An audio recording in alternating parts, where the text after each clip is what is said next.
Kailan ba ang tamang panahon upang piliin ang mga bagay na magpapasaya sa buhay mo? May tamang pagkakataon ba talaga? O sadyang nakatadhana ang sa buhay mo ay magpapaligaya?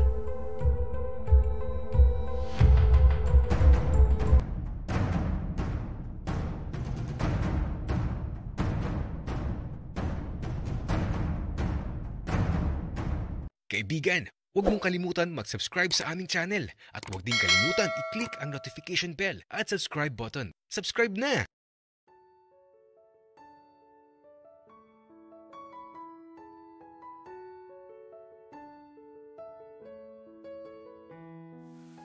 Ben, Dave, maiwan ko na muna kayo. Mukhang may kailangan kayong pag-usapan. Hindi na kailangan, Jay. Pauwi na din naman ako. May kukunin lang ako sa ref. Dave, kung gusto mo, dito ka na lang kumain. Magluluto ako. Wag na, Ben. Kasabay kong kakain si Aaron.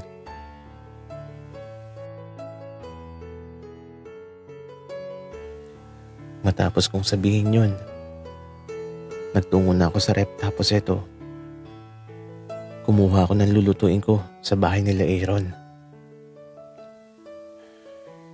Sige, hindi na ako magtatagal. Dave, teka. Pwede ba tayong mag-usap? Huwag na muna ngayon, Ben. Pero bakit, Dave? Tapos ito, hinawakan ni Ben ang balikat ko.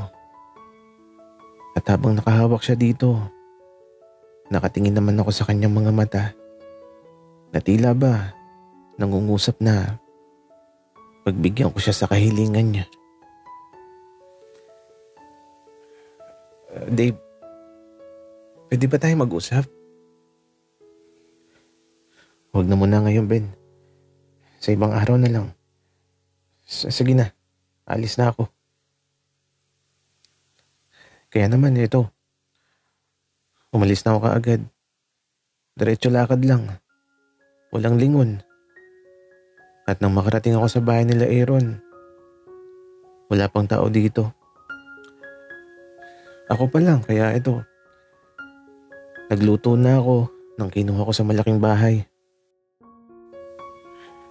Pero, teka, ano ba tong dala ko? Basta ko na lang kasi kinuha to dun sa rep ni Kuya William. Hindi ko talaga alam kung ano to. Kaya naman nung buksan ko na, ano ba to? Teka lang. Habang pinagmamasdan ko yung dala ko, di ko pa din talaga may paliwanag kung ano to. Basta, kakaiba. Dave, baby, dito na ako. Nasaan ka? Nandito ako sa kusina. Aaron. Oh, ano yan? Magluluto ka na pala, baby. Oo eh. Pero di ko alam kung ano to, Aaron. Pero teka, kamusta yung lakad nyo? Okay ba? Oo naman. Nakakapagod lang, Dave. Pero ikaw ba? Kamusta ka ba dito? Okay lang din, pero teka, magluluto muna ako. Magpahinga ka na muna dyan, Aaron. Kaya naman ito, nagsimula na ako magluto. Nag-adobo na lang ako. Parang manok ata itong lulutuin ko. Ewan ko ba?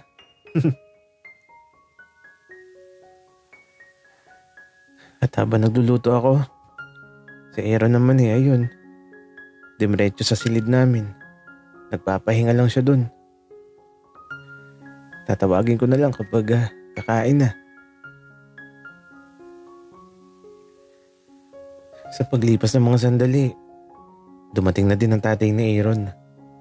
At eto dahil nakaluto na ako, sabay-sabay na kaming kumain habang nagkukwentuhan.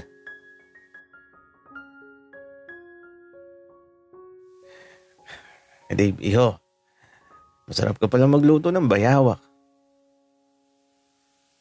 Alo, bayawak po ba to? Paano niyo po nalaman? Kanina iho, habang nasa mansyon ako, hinahanap ito ng Kuya William mo sabi ni Ben, kinuha mo daw. Nagkita kayo ni Ben? Hindi naman Aaron, nagkasalubong lang. Kinuha ko kasi ito dun sa malaking bahay sa ref. Alam mo iho, peste itong mga bayawak na to. Napakadaming ganito sa tubuhan. Tapos, inuubos na ito yung mga alagang manok ng mga magsasaka. Kaya kapag nakakahuli sila ng ganito, iho, ay nako, kinakain talaga. Para mabawasan kasi napakadami na talaga. Tatay, bukas ba may lakad ulit kayo? Wala naman anak. Baka andito lang ako sa bahay bukas. Dave, bukas pamasyal tayo sa tubuhan. Manghuli tayo ng bayawak. Ang sarap Aaron, hindi ako marunong manghuli niyan. Pero sige, subukan natin. Magpapaturo na lang tayo. Kay Ben kayo magpaturo. Kasi magaling manghuli ng bayawak yun.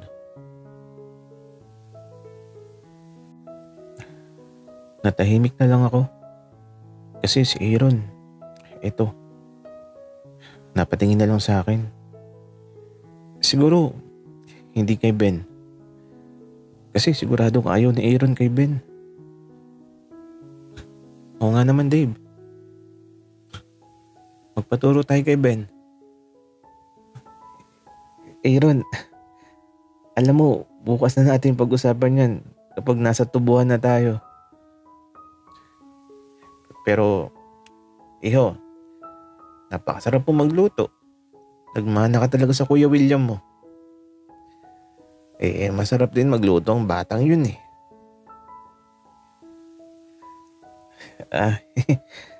Opo, the best po talaga yung mga luto ni Kuya William ko. Dave, hindi yan totoo.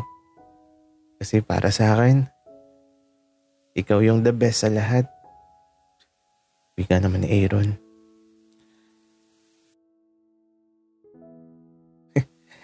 Aaron, mabobola ka talaga, no? Hindi Nagsasabi lang ako ng totoo, Dave. Aaron, alam mo, kumain ka na nga lang dyan. Puro kakalokohan.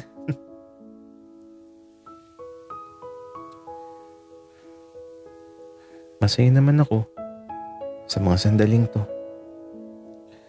Subalit may tila ba pagkakataong sumasagi sa isip ko ang isang taong hindi mabura sa puso ko.